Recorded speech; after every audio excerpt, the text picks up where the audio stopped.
Welcome to Revenge with Nora. I let my parents stay at my house for 2 weeks while their kitchen got remodeled. When I came home early, my brother was sitting on my couch, feet on my coffee table, eating pizza off my good plates. I said, "What are you doing here?" He didn't even look up, just said, "Mom gave me the key. Relax, it's a family house now." I laughed so hard I almost dropped my bag. Family house? Did you check whose name is on the deed? That's when he finally looked at me. And for the first time in his life, my brother had nothing clever to say. My name is Maya Reeves. I'm 31, and if you think you already know where this story is going, trust me, you don't. Because this isn't just about a house. It's about the moment I stopped being the family ATM and started being the family attorney's favorite client. Let me back up. I bought my house 3 years ago. A small craftsman bungalow in a quiet neighborhood outside Portland. 3 bedrooms, a porch, a yard big enough for a garden. Nothing extravagant, but it was mine. Every dollar came from 10 years of grinding. I worked as a senior accountant at a firm downtown, but on the side, I'd been building my own bookkeeping and tax consultancy. Reeves Financial Group, an LLC. Registered, insured, the whole thing. And the house? Bought through the LLC. Not under Maya Reeves. Under Reeves Financial Group, LLC. That detail mattered more than I could have imagined. My parents called me in late September. Dad said the kitchen pipes burst and the remodel would take about 2 weeks. They needed a place to crash. I didn't hesitate. I had 2 spare bedrooms, a fully stocked kitchen, and a daughter's instinct to say yes before thinking it through. "Of course," I said. "Stay as long as you need." I gave my mom the spare key, told her where the extra towels were, and left for a week-long business trip to Chicago. Clients needed quarterly reviews done in person. I figured I'd be back before the 2 weeks were up, easy. I was wrong about a lot of things. On day 4, I got a notification on my Ring doorbell. Motion detected. I opened the app expecting to see my parents walking the dog. Instead, I saw a U-Haul truck in my driveway. My brother, Derek, was hauling a couch through my front door. Behind him, 2 of his friends carried boxes. My mother stood on the porch, smiling, holding the door open like she was welcoming them into her own house. I called immediately. Mom picked up on the 4th ring. "What's going on?" I asked. "Oh, honey," she said, voice sweet as syrup. "Derek got evicted from his apartment. He had nowhere to go. I told him he could stay in your 3rd bedroom until he finds something." "You told him?" "It's my house." There was a pause. Then, "Maya, he's your brother. What were you supposed to do? Let him sleep in his car?" "You could have asked me." "I'm asking you now." "No. You're telling me now. There's a difference." She sighed like I was the one being unreasonable. "It's just temporary. 2 or 3 weeks. You won't even notice he's there." I wanted to argue. I wanted to say that Derek being temporary anywhere was a myth. He'd been temporarily living with our parents until he was 26. He temporarily borrowed my car in college and returned it with a cracked bumper and no apology. He temporarily needed $5,000 for rent 3 years ago, and I never saw a cent back. But I was in Chicago. I had clients. I was tired. So I made the mistake every responsible sibling makes. I said, "Fine, but 2 weeks, that's it." I came home 8 days later. The house didn't look like mine anymore. Derek's shoes were piled by the front door. His gaming setup occupied the entire living room. The dining table I'd refinished by hand was covered in takeout containers and beer cans.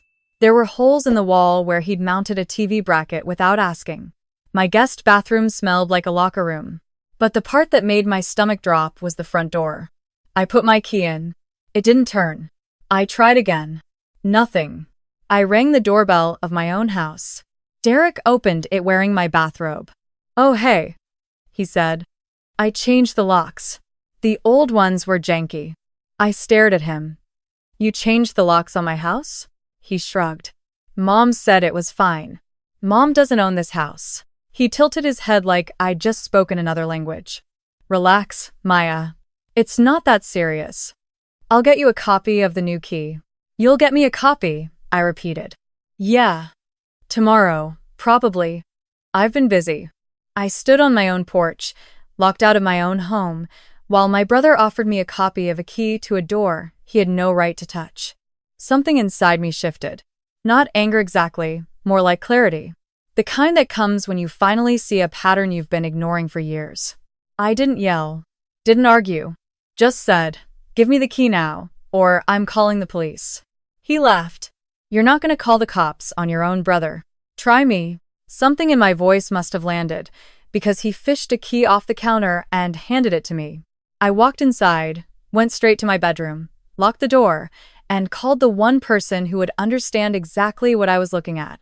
Diane Kowalski, my business attorney, the woman who helped me set up Reeves Financial Group 4 years ago. I told her everything: the U-Haul, the locks, the damage. The fact that my mother had given away access to my property without my consent.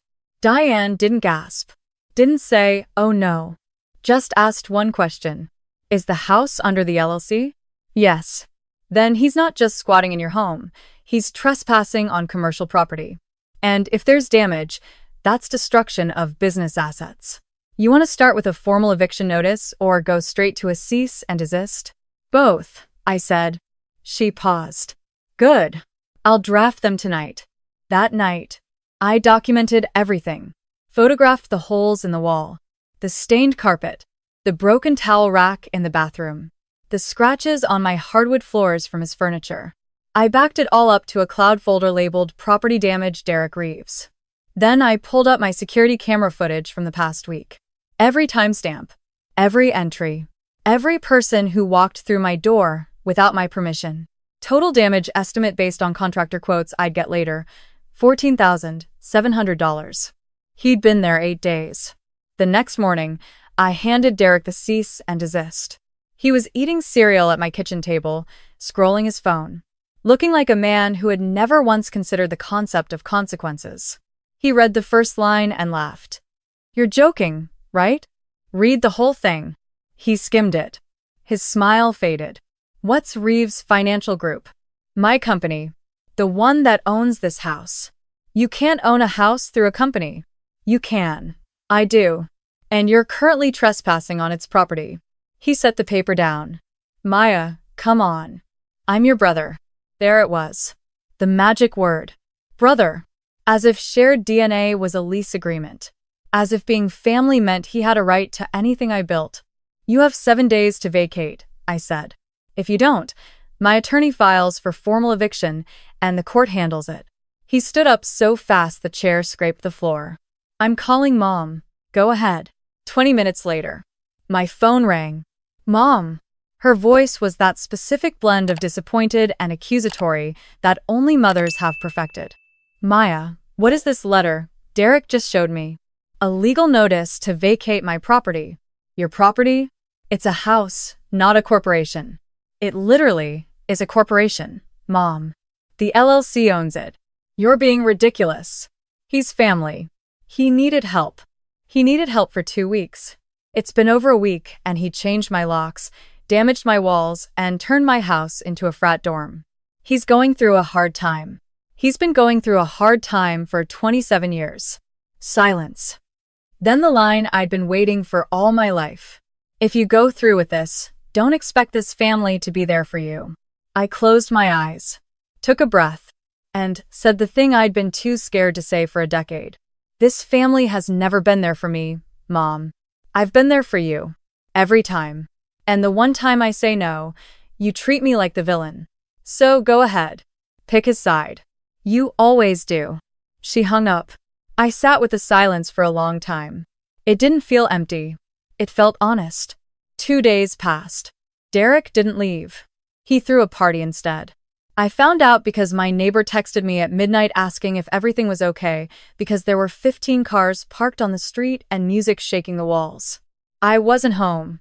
I'd been staying at a hotel since the night I served the notice because sleeping under the same roof as someone you're legally evicting isn't just uncomfortable, it's a liability. I opened my Ring app. The footage was worse than I imagined. People on my porch with drinks. Someone kicked over my potted plants. A guy I'd never seen before was in my backyard, throwing bottles at the fence. I recorded everything, forwarded it to Diane. She responded at 1 in the morning. filing for emergency eviction tomorrow. Also adding property destruction and trespassing charges. The LLC's insurance will want to see this. By Thursday, the paperwork was filed. The court date was set, and my brother finally realized this wasn't a bluff. That's when the real campaign started. First came the texts from relatives I hadn't heard from in years. Aunt Carol, your mother is devastated. How could you do this to your own brother? Cousin Jamie, Derek says you're trying to make him homeless. That's cold, Maya. Uncle Ron, family first. Always. None of them asked my side. None of them asked about the damage, the locks, the party. They just parroted the narrative my mother had written for them. Then came social media. Derek posted a story. No context, just a photo of the cease and desist letter with the caption. My own sister is kicking me out on the street. Blood doesn't mean anything to some people. The comments were predictable. Hearts. Angry faces. Stay strong, King. One of his friends called me a word I won't repeat. I didn't respond publicly. I just screenshotted everything and sent it to Diane. Add this to the file, I said. Already on it, she replied. The night before the court date, Derek showed up at my hotel. I don't know how he found me. Maybe Mom told him. Maybe he tracked my car. Either way, he was standing in the lobby when I walked in from dinner, looking smaller than I'd ever seen him. No bravado. No smirk. Just a wrinkled hoodie and red eyes. Maya, please, he said. Don't do this. I stopped walking. Do what? Hold you accountable? I'll leave. I'll move out tomorrow. Just drop the case. And the $14,000 in damage? He blinked. What damage? The walls.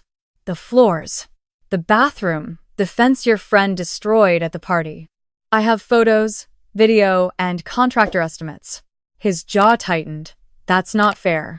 I didn't do all of that. You invited the people who did. That's liability. Come on. I'm your brother. We grew up in the same house. Exactly, I said. We grew up in the same house. And I'm the one who bought her own. You moved into mine and treated it like a hotel. That's not family, that's entitlement. He opened his mouth, then closed it. For once, he didn't have a comeback. I walked past him toward the elevator. Before the doors closed, I said, "See you in court, Derek." He texted Mom that night. I know because she called me at 6 in the morning, voice shaking. He says he'll pay you back. Just give him time.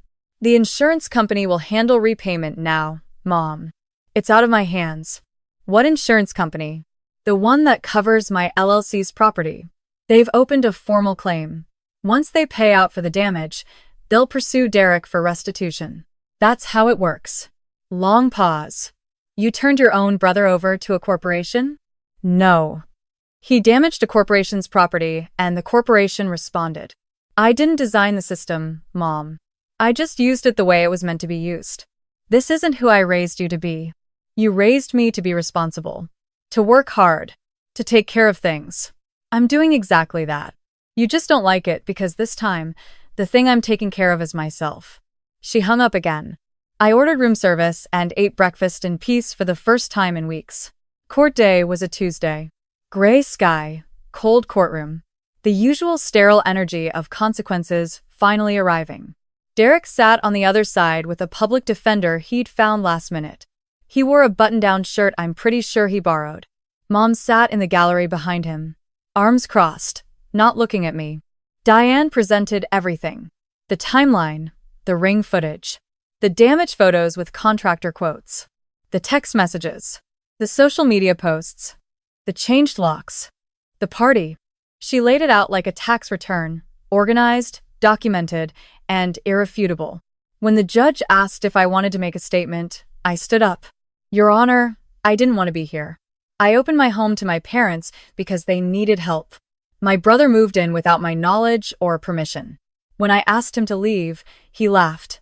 When I served him notice, he threw a party. When I pursued legal action, my family called me heartless. But here's what I know. I spent 10 years building something. A career, a business, a home. Not because anyone handed it to me, but because I showed up every single day and did the work. And I refuse to let anyone, family or not, treat that like it belongs to them just because we share a last name. The courtroom was quiet. The judge ruled in my favor. Full eviction order, effective immediately. Derek was ordered to vacate within 48 hours. The insurance claim for property damage was validated, and the court noted that the LLC's insurer had every right to pursue Derek for the full amount. Additionally, the judge issued a restraining order preventing Derek from coming within 200 feet of my property. Any violation would result in criminal charges. Outside the courthouse, my mother caught my arm. "Are you happy now?" she whispered. "You've destroyed this family." I looked at her. Really looked. And I realized I wasn't angry anymore. I was just done. "I didn't destroy anything, Mom. I just stopped rebuilding what you and Derek kept tearing down." She let go of my arm. I walked away. That evening, I drove to my house. The locksmith was already there, changing everything back. New deadbolt. New handle. New code for the smart lock. I watched him work and felt something loosen in my chest. Like a knot that had been tightened since childhood was finally letting go. Inside, the damage was real. Holes in drywall. Scratched floors. Stains on the carpet I'd spent 2 weekends picking out. But it was fixable, all of it. I spent the next 2 weeks rebuilding. New paint. Refinished floors. Replaced the towel rack. Planted new flowers in the pots that had been kicked over. Every repair felt like a statement. This is mine. I take care of what's mine. The insurance company moved fast. They assessed the damage at $16,200. More than my initial estimate because the contractor found water damage from a leaking pipe Derek's friends had knocked loose during the party. They paid out within 3 weeks. Then their recovery team contacted Derek. I wasn't part of that conversation. Didn't need to be. But I heard through the grapevine that he'd received a formal demand letter for the full amount plus legal fees. Apparently, he called Mom, crying. She called me one last time. "They're going to ruin him financially," she said. "He'll never recover from this." He should have thought about that before he moved into my house and threw a party that caused $16,000 in damage. He's your brother, Maya, and I'm your daughter. But that never seemed to matter when it was my money, my house, or my boundaries being crossed. Silence. The longest one yet. "I'm done asking you to protect him at my expense," I said quietly. "And I'm done apologizing for protecting myself." I hung up. Then I did something I should have done years ago. I blocked her number. Not out of spite, out of survival. Because you can love someone and still recognize that their love comes with conditions you can no longer afford. The weeks that followed were the quietest of my life. No emergency calls. No guilt trips disguised as holiday invitations. No cousin texts telling me I was wrong. Just mornings with coffee on my porch. Evenings in my garden. Weekends where no one asked me for money, favors, or forgiveness for things they weren't sorry about. I hired a financial advisor to review my LLC's protections. Tightened the insurance policies. Set up alerts for any changes to property records. Added a second camera to the backyard. Not because I was paranoid. Because I'd learned that the people who hurt you most are the ones who already know where you keep the spare key.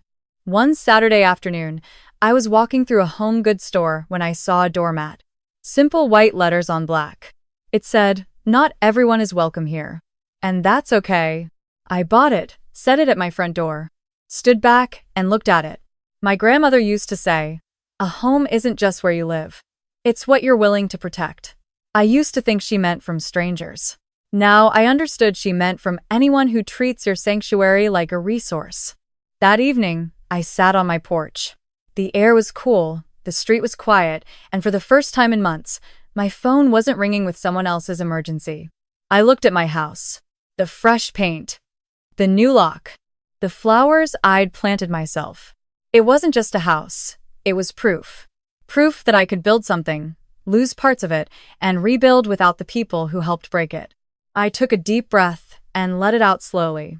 No guilt, no second-guessing. Just the quiet, stubborn peace that comes when you stop performing selflessness for people who mistake it for weakness. My brother once asked me, standing in that courthouse hallway, was it worth it? Losing your family over a house? I didn't answer him then. But if he asked me now, I'd say this. I didn't lose my family over a house. I found myself inside one. And the version of me who lives here now, she doesn't hand out keys to people who don't respect doors. That's not cold. That's not selfish. That's just what boundaries look like when you finally stop apologizing for having them. And honestly, the house has never felt more like home.